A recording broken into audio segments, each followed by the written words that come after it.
Hello, I'm Chris Cummings, CEO of Petra Technologies, and we provide rock-solid IT every day. Today, I'm going to be talking about deepfakes as a service. Again, I wish I was only making this stuff up, but I'm not. It's real. Deepfakes are synthetic media in which a person in an existing video is replaced with somebody else's likeness.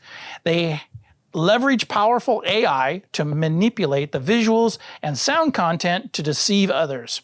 It contains content that is really from person A, but appears to be from person B in such a realistic format, nearly impossible to tell that it's an imposter.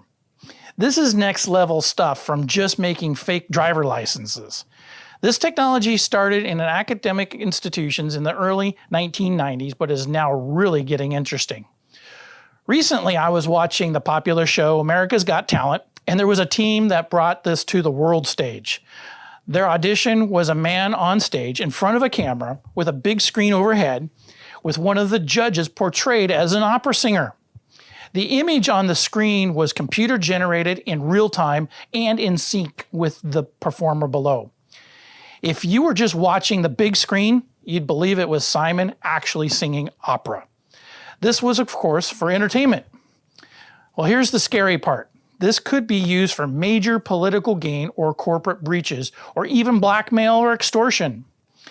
In so many cases, we hear or see a CEO or public official convey some instructions or some information that we go right along carrying them out or reacting accordingly. But if that's not the real person and an alternate message is conveyed, we can have some really big problems. It would take days or weeks to figure out that it was not the real thing. And by that point, some major damage could be done. Now, there are folks on the internet that are providing this as a service. This means that you do not have to have all the fancy equipment or the expert knowledge to make this happen.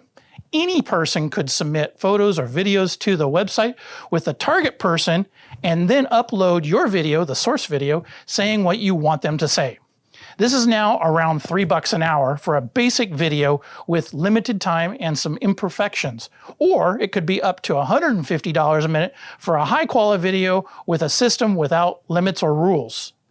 Although Twitter is taking measures and posting warnings of notices of detected content, Facebook has encouraged the creation and detection of the content. So until next time, proceed with caution when watching videos online or shows on TV. Find us on Facebook, YouTube, and on the web at Petra Tech IT. If you found any of this information useful, please share it. If you have any questions or comments, drop them in the comment section below, and I'll address them in a future video. Thanks.